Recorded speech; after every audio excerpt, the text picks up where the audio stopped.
Oke, kali ini sudah hadir bersama saya, Mbak El. Mbak El ini sendiri adalah penyintas dari kasus kekerasan seksual berbasis gender online yang LBH tangani gitu. Dan eh, kasus ini juga sudah melewati proses litigasi dan sampai putusan. Nah, sekarang silakan perkenalan Mbak El. Halo, saya Elvira Vita, eh, mahasiswi di salah satu perguruan tinggi swasta di Yogyakarta. Teman-teman, seperti yang kita ketahui, kekerasan seksual berbasis gender online ini adalah kekerasan seksual yang saat ini meningkat ya, gitu ya. Yang apalagi dengan situasi pandemi saat ini membuat aktivitas orang itu kebanyakan di rumah ya, sehingga penggunaan media sosial dan elektronik sebagainya itu juga meningkat. Itu juga bisa menjadi pemicu kekerasan seksual ini meningkat gitu. Dan ini seperti salah satu kasus yang LBH tangani yang sedang dialami sama Mbak El. Mungkin akan diceritakan sedikit singkat terkait kasusnya, garis besarnya aja ya gitu ya Mbak ya. Mbak El.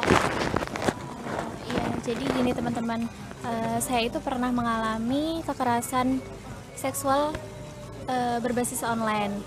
Untuk garis besarnya, jadi kayak saya menerima pesan-pesan seperti teks, gambar, video yang berbau seksual melalui DM Instagram, dan itu nggak hanya sekali dua kali, itu berkali-kali dan menggunakan fake account. Jadi saya nggak tahu pelakunya itu siapa gitu Mbak Oce.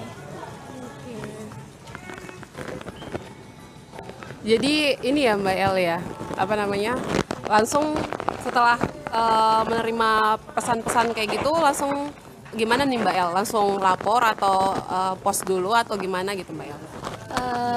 Untuk pertamanya karena baru pertama kali mengalami hal yang seperti ini, awalnya kaget ya, pasti kaget, takut. Itu pertamanya saya keep sendiri dulu, jadi nggak bilang ke siapa-siapa dulu. Jadi setiap ada pesan masuk selalu saya blok, nggak saya bales. Tapi setelah saya blok, nanti beberapa hari kemudian ada fake account lain lagi masuk dengan pesan teks yang sama dan mengirimkan foto-foto dan video yang berbau seksual kayak gitu. Terus lama-lama ada keberanian dari saya untuk ngelaporin pelaku ini.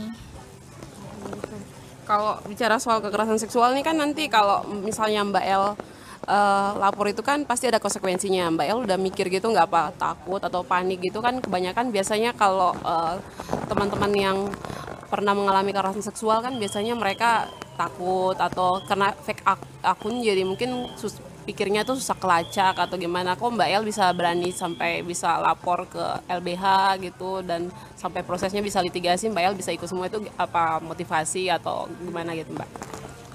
Iya, sebenarnya kalau takut itu pasti ada karena kita nggak tahu ya orang itu siapa dan dia di mana. Bisa jadi kalau misal orang tersebut seseorang yang ada di sekitar aku gitu.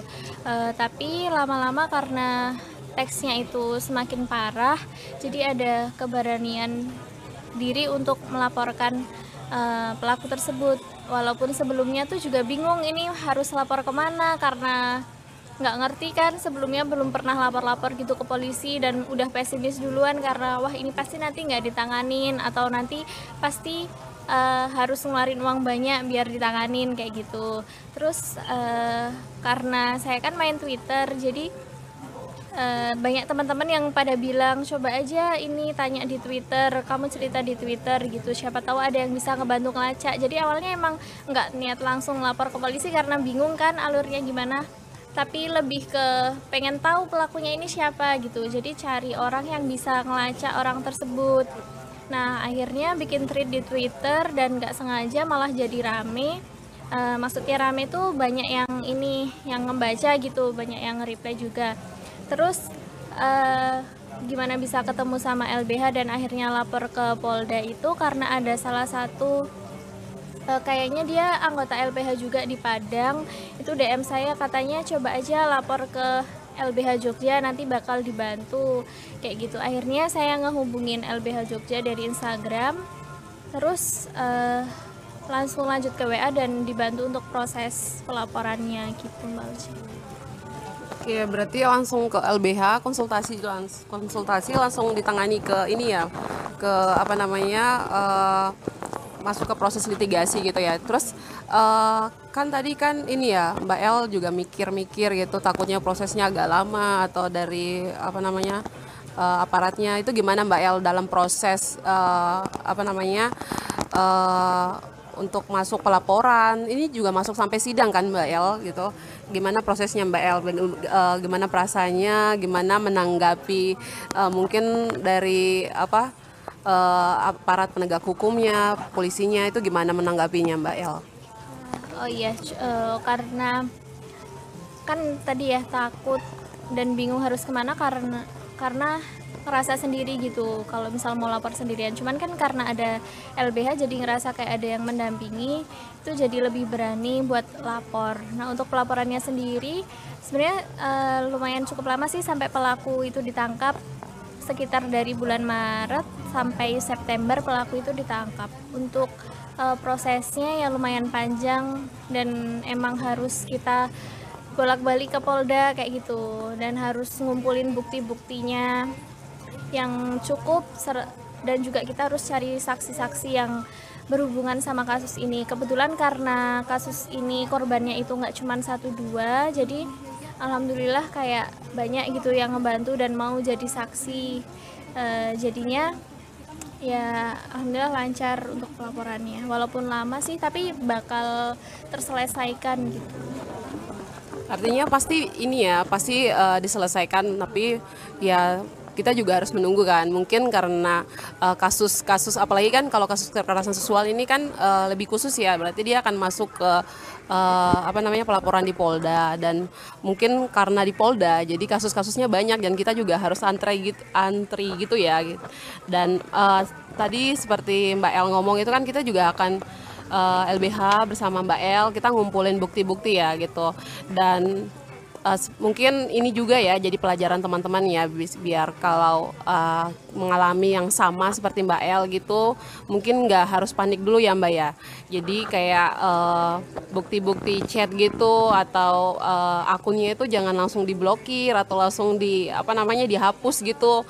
Siapa tahu mungkin kita bisa melalui ini ya, pelaporan, dan ini bukti-bukti dari screenshotan atau pesan atau akun profil dari fake akun itu mungkin bisa digunakan sama polisi untuk lacak gitu kan. Dan ini ya Mbak ya, apa namanya, pelakunya bisa langsung apa namanya, ditemui, ditangkap ya gitu ya Mbak El ya. Nah, iya, untuk buktinya sendiri kalau misal teman-teman ada yang mengalami hal yang sama, mungkin gini, di screenshot dulu. Mungkin kalau misal emang nggak nyaman sebenarnya di blok nggak apa-apa, karena nanti kan pasti ada list blokir gitu kan, jadi kita tetap ngerti oh ini yang kita blokir tuh ini akunnya gitu, jadi emang nggak bakal hilang kecuali akun tersebut udah deaktif kayak gitu. Jadi sebenarnya kalau misalkan emang mengganggu memang lebih baik di blok, cuman itu kita harus screenshot terlebih dahulu karena itu nanti yang bisa jadi bukti. Kalau online kan buktinya kayak gitu ya, screenshotan kayak gitu. Oke gitu ya. Dan ini ya apa namanya, mungkin ini akan sampai di proses pengadilan ya gitu ya. Dari pelaporan langsung dilimpahkan ke kejaksaan. Dalam proses pengadilan itu gimana perasaannya Mbak El gitu? Apakah masih rasanya sama gitu karena didampingi sama teman-teman LBH pada saat proses BAP? Mungkin saat pengadilan itu dalam ruang sidang, apakah teman-teman pendamping juga ikut atau mungkin Mbak El sendiri gimana perasaannya gitu? Apalagi kan kita lihat kalau misalnya kekerasan seksual nih mungkin pendamping perlu ya gitu, pendamping hukum atau mungkin pendamping dari psikolog biar emosional dari penyintas juga bisa terjaga gitu. Gimana mungkin bisa ceritain Mbak El gitu? Kalau waktu sidang di pengadilan sih karena kebetulan sidangnya ini tertutup ya Mbak, jadi kayak pendamping itu dari LBH itu nggak masuk, jadi cuman saya sama saksi aja. Dan kalau udah masuk di persidangan tuh rasanya lebih emosional sih, walaupun didampingi tapi tetap aja ada rasa trauma, ada rasa pokoknya emosionalnya lebih tinggi daripada sebelumnya, karena kan ketemu langsung sama pelaku walaupun secara virtual, itu rasanya tetap masih ada rasa apa ya, takut, kesel, marah, sampai ya kemarin sampai sempat nangis juga waktu di persidangan karena mungkin udah nggak kuat juga ya, mau cerita tentang apa yang dialamin aja rasanya berat banget gitu buat nginget-nginget apa aja yang udah dia sampaikan ke aku gitu. Oke, mungkin sebagai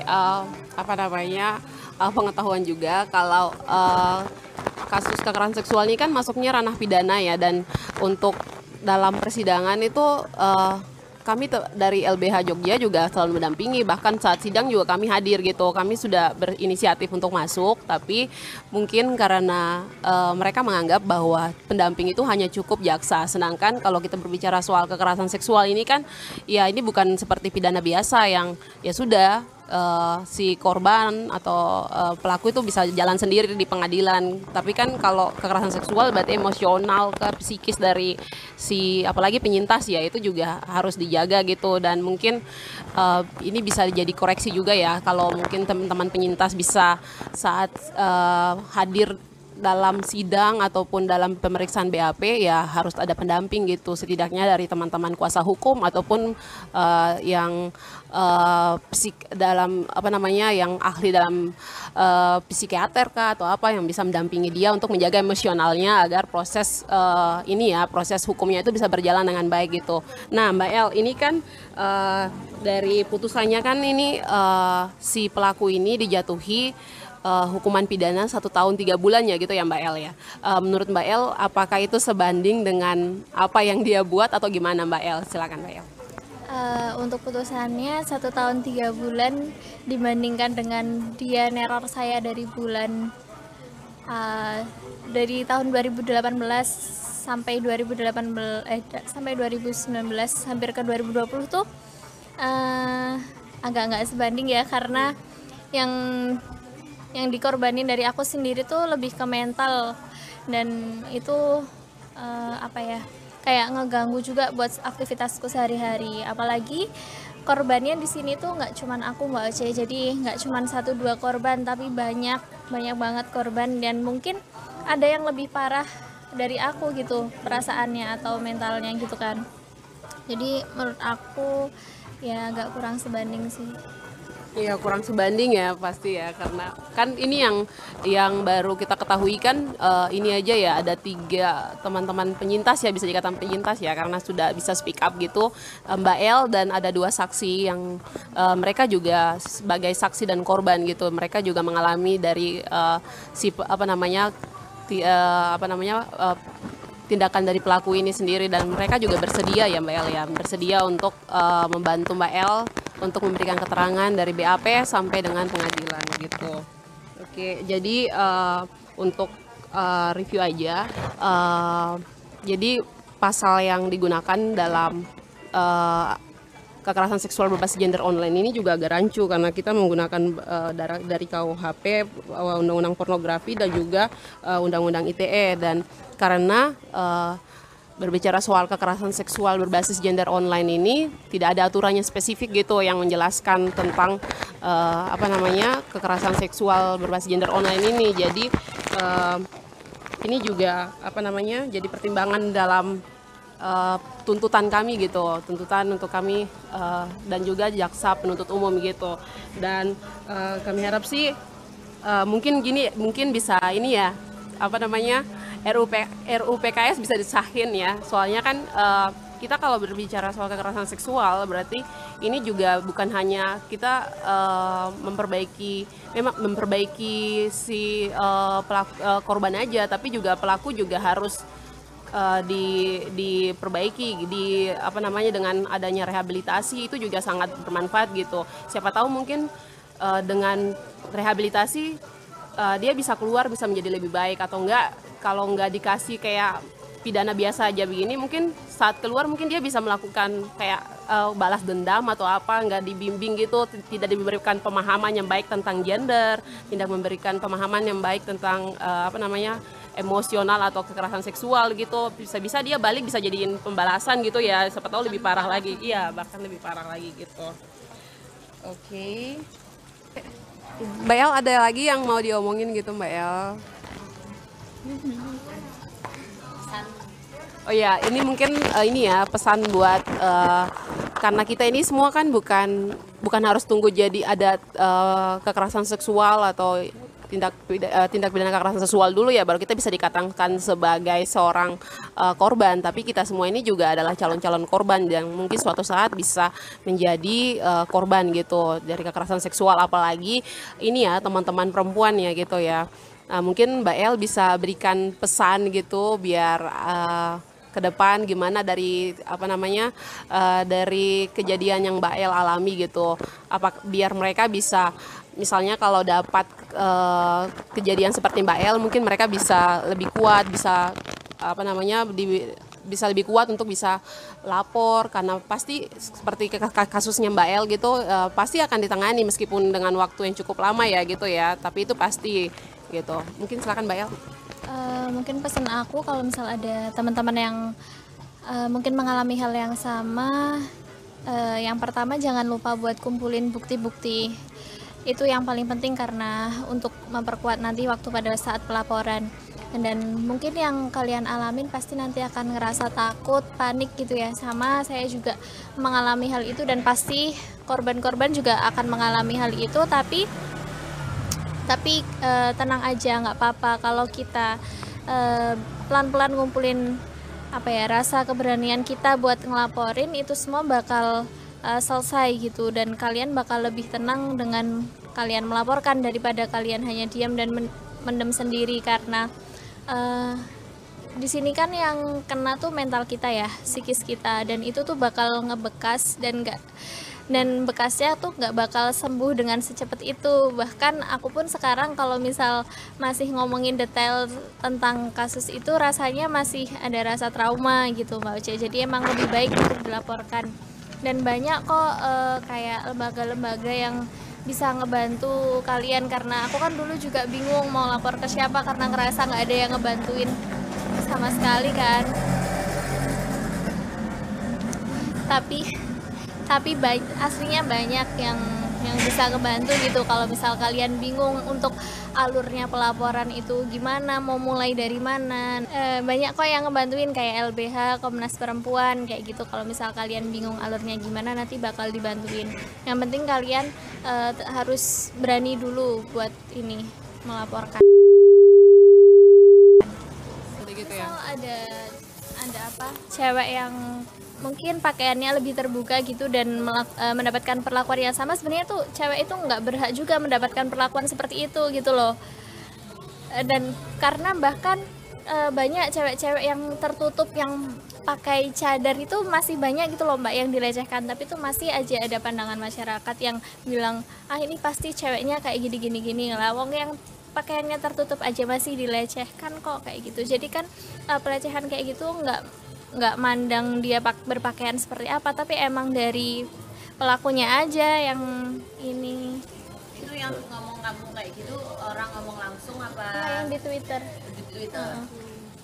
Bukan temenmu, bukan. Jadi dia sebenarnya nggak kenal kamu. Nggak gitu. kenal. Jadi kayak ngeklaim ini pasti ya, makanya kalau update tuh hati-hati, jangan pakai pakaian terbuka kayak gini kayak gitu. Padahal tuh emang targetnya sifatnya yang pakai jilbab semua. Tapi ada yang ngomong Kadang-kadang juga apa namanya si korban juga jadi ini ya disudutkan sama publik gitu ya. Kayak ini ya Mbak El tadi kan bilang sudah speak up di Twitter, ya itu bentuk apa namanya bentuk apa ya, maksudnya speak up-nya dia gitu, tapi malah justru bukannya dia dibantu untuk memang ada beberapa yang bantu, tapi sebagian dari situ ya pasti menyalahkan cara berpakaiannya dia atau cara dia menggunakan media sosial. Lah ini kan apa namanya, media sosial itu kan ya itu hak kita untuk menggunakan, kecuali kita tidak melanggar hak orang lain ya kita bebas menggunakannya gitu ya, dengan tidak melanggar apa yang tertera dalam undang-undang ya sudah bebas gitu, mau posting sesuatu yang penting tidak melanggar gitu kan. Dan seharusnya ini pandangan orang yang justru seperti itu ya, kayak ngomongin ya pakaianmu ya pasti gini, keluar jam berapa sih, apa namanya ya apa namanya, biasanya juga itu sih ini ya maaf ya mungkin lebih ke sering diomongin tuh di pada saat pemeriksaan apa namanya sih di APH gitu, aparat penegak hukum. Jadi kayak seharusnya posisi korban di situ tuh dilindungi gitu. Dia nggak perlu harus ditanyakan sampai sedetail-detail yang kayak ya kamu pakai pakaian apa, kamu kesana jam berapa. Itu kan harusnya nggak boleh gitu. Dia kan posisinya itu sebagai korban yang harus dia mendapat pelindungan gitu, dan setiap pertanyaan yang keluar juga harus kita ini ya filter ya, biar kayak tadi El bilang juga pada saat pada saat sidang juga sampai nangis-nangis gitu, karena dia dihadapkan saja dengan si pelaku saja tuh udah emosionalnya sudah ini ya, udah keganggu gitu, maksudnya udah nggak bisa kekontrol lagi, apalagi ditanyakan dengan pertanyaan-pertanyaan yang menurut saya sih nggak pantas juga untuk ditanyakan gitu. Makanya perlu ada pendampingan. Kekerasan seksual ini memang harus ada pendampingan, tidak hanya dari hukum tapi juga dari mungkin psikiater gitu ya. Temenmu ada nggak yang ngomongin kayak ya negatif gitulah? Kalau temen nggak ada, cuman kalau teman malah kayak support semua gitu. Cuman kan awal-awal aku emang nggak langsung bilang ke orang-orang kan, karena malu sendiri. Maksudnya dalam artian malu tuh karena ini mau cara ngomongnya gimana, karena kalimatnya kayak gini banget. Terus kalau mau nggak bilang ke orang tua juga, orang tua taunya kalau udah aku kasusin. Setelah aku kasusin itu aja orang tua nggak ngebaca semua apa yang dia sampaikan, karena aku sendiri malu mau ngebacain ke orang tua dan rasanya nanti sedih gitu loh. Ih, masa anaknya diperlakukan seperti ini kayak gitu.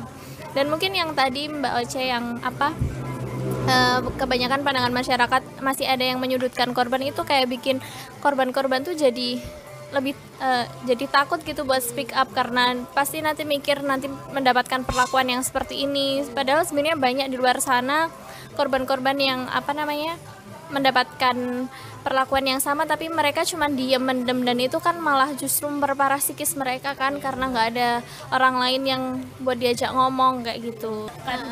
Kadang tuh jadi bikin kayak bertanya-tanya, emang aku tuh seburuk apa sih kok sampai dapat perlakuan kayak gini? Emang aku tuh sampai serendah apa sih kok aku sampai dikata-katain yang kayak gini, padahal aku nggak tahu ini orang siapa, kenal juga enggak kayak gitu.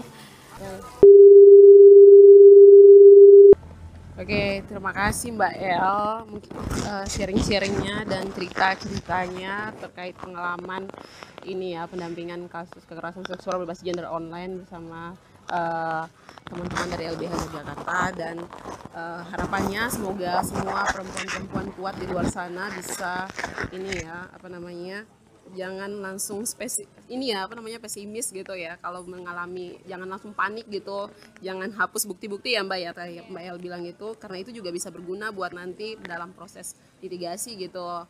Dan oke, terima kasih Mbak El untuk waktunya sudah berbagi dengan kami di podcast Saksi, Suara Aksi dan Advokasi di LBH Yogyakarta. Semoga sehat selalu dan sahkan RUU PKS.